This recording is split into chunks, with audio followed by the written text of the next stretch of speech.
Everything we know so far about The Umbrella Academy Season 3.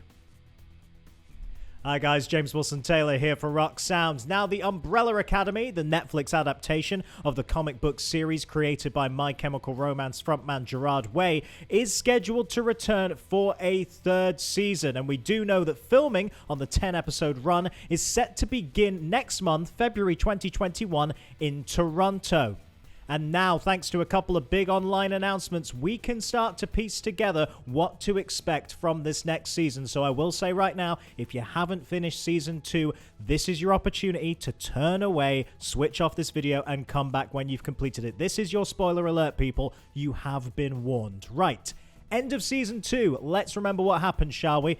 As a result of all that time traveling, the Umbrella Academy found themselves in an alternative version of their reality, with a very much alive Hargreaves, a very different looking Ben, and a load of new characters referred to as the Sparrow Academy.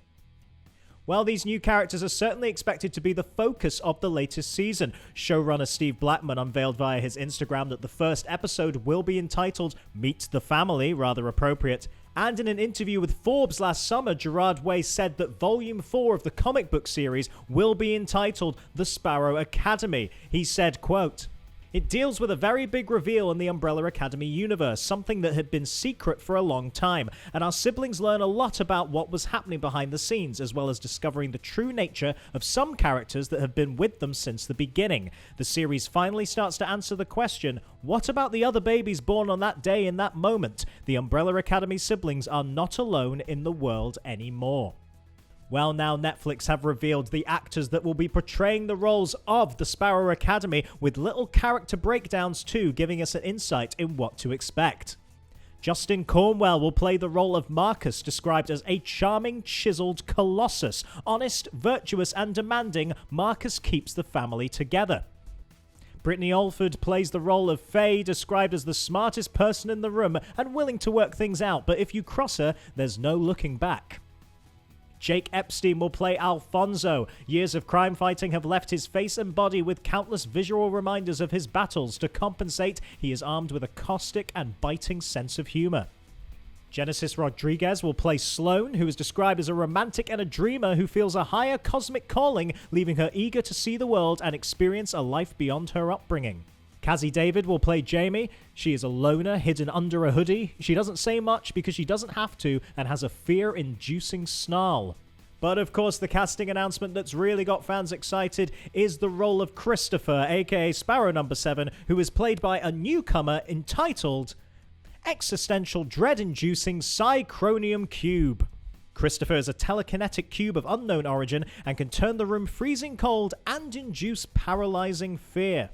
Something else we'll be keeping an eye on, of course, is the music within the show. Not just the great soundtrack, but Gerard Way has contributed several tracks across the first 2 seasons, notably cover versions of Hazy Shade of Winter and Happy Together, and the brand new track Here Comes the End for Season 2.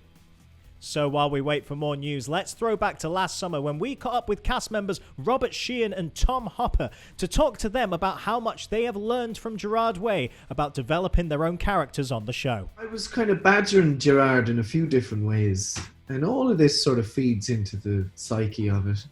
But I was sending him comic book ideas, like story ideas for the Klaus spin-off, which has been announced. It's called You Look Like Death.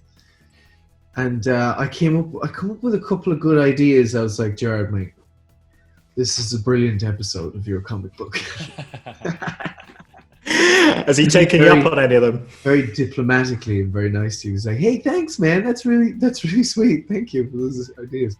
So I like people like him who are sort of quite far-ranging in their creativity, and I try to latch on to those people as best I can. You know, people I admire, not unlike Mr. Hopper up there in Leicestershire.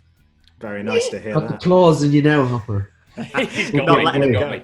Not letting him go. Yeah, Tom, was that the same for you? Did you have much of a chance to chat with Gerard at all about the character? Yeah, I mean, it was more of a thing after I was cast. I mean, but for me, I remember after reading the comics, it was very important for me that whatever it was that Gerard saw these characters going into a TV show that it respected his initial vision of them, So like, it was just important for me to talk to him that the ways that I was going or the way I saw it was the same as the way he saw it, which fortunately it was, and I think he's been really pleased with everyone's versions of the characters that he came up with in the first place. So yeah, and I've chatted to Gerard like since then quite a few times more about other things. Really, we tend to.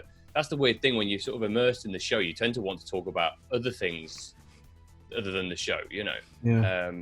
Which is actually really nice to get to know Gerard as who he is as a person more than just the guy that created the comic book. We'll keep bringing you the latest news on the show as we have it, so keep your eyes peeled onto rocksound.tv. In the meantime, I've been James Wilson Taylor, and this has been a Rock Sound News Update.